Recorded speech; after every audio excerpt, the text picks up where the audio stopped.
We're at our opening of our photo exhibit from our homeless photographers. We call it Homelessness from Our Eyes. I wanted them to document their journey in homelessness. I thought about giving them cameras, capture all the complexities of homelessness, but be it but articulated by the guests themselves. I had the opportunity to participate in a project here at the Day Center where we were asked to go around and sort of capture what it's like to be homeless through our own eyes, through our own experience. So the pictures that you see here were built upon, I did a lot of walking.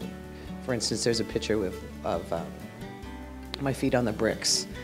And there's a lot of brick in Boston, so that was kind of a familiar thing. But also, that particular piece is a circular brick.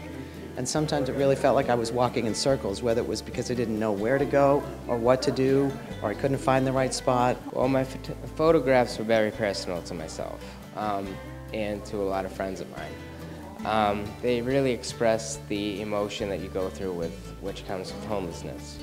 And a lot of these I've been through myself. With homelessness comes loneliness, and like the loneliness, and not only the suffering of like being sleep deprived and whatnot. It's just very exhausting. Picture with the envelopes. This is people's mail because they're homeless. They have no address, so we get our mail here. You can't get a bank account. You can't do anything without an address. If you don't have proof of address, you can't even get a library card. You know, so here at least we have an address that we can give to a bank or, you know, whatever we need to give an address for. And this is somebody's belongings. They got thrown out and they had nowhere else to put them. So the office, Marilyn put it in her office. I was talking to a couple of our photographers, and we were just shooting the breeze about, you know, why we're there at the Day Center and, you know, something about their background. And then I found out that some of them slept in the cemetery, and I was quite appalled. The more they did it, the more confidence they began to have. And as the project grew and gotten larger, I noticed that they became a lot more confident and that they wanted to play a more leadership role in the whole issue of articulating about homelessness. Falling through the cracks is pretty easy to do. And then the other thing was sort of a superstitious, you know, you step on the crack, you break your mother's back. And I noticed I was always stepping over cracks. There's two photos here. One is a knot tied around a tree. It's a knot in a rope. And the other one is some tangled vines. So, and what that made me think of, it's an area that I, again, would walk every day, but what that made me think of was, it's easy to get tangled up in the bureaucracy of things. Sometimes it's just the way it is, the natural tangles. And sometimes I noticed that actually probably I was tangling things up. You know, I'd either be tied up in knots from an emotional standpoint or was getting in my own way, throwing obstacles up because I was afraid or really too proud to ask for help or say, you know what, I'm struggling, because I thought I was different from everyone else. Our photographer, Ron McCann, took these pictures right behind me, and let me just interpret why he wanted these pictures shown. He wanted to show where the hardcore homeless people lived, and this is underneath a bridge by the trains, and underneath the bridge is almost like a shelf so that people could sleep there, and at any time there could be 4 or 5 people, and you could see that there are remnants of things that people left behind, like blankets, pillow, water jug, medicine bottle, clothing here.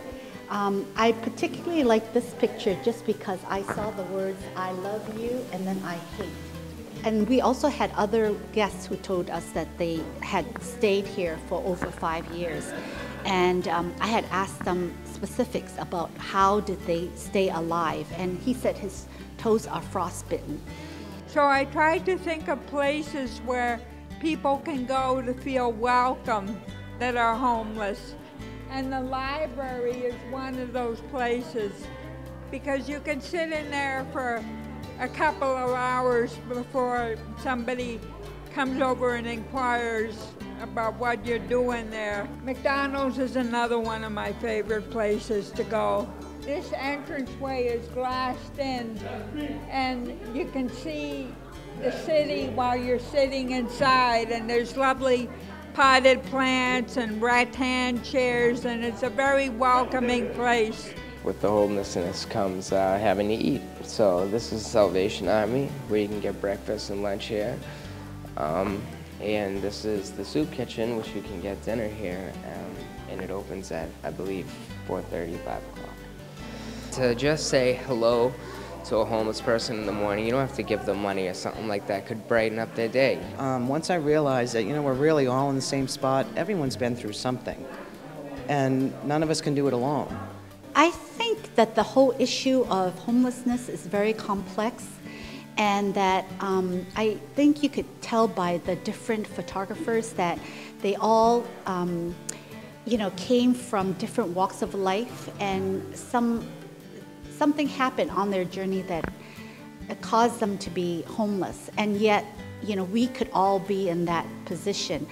Sometimes when I was representing battered women, we would always say that women are always like one paycheck away from being homeless. And so, they're people, they have intelligence, they have hopes and dreams. And so, what I hope from this photo exhibit is that, it sparks some conversation, and that with the conversations, people are going to come together and talk about solutions and to bring resources back to the community. When Marilyn asked me to take them, I was very honored. I'm not homeless, but I've been close to being homeless, and I was homeless a long time ago. I feel safe here. Yeah, it's great. Thank you very much for the opportunity to take all these photos, and I really enjoy doing it, and it really means a lot to me to give back to the places that have helped me out in the rough times that I've had. And thank you everyone for listening. But yeah, it's really just one foot in front of the other, and you never know what your feet are going to hit, but as long as you keep putting one foot in front of the other, you're going to get somewhere.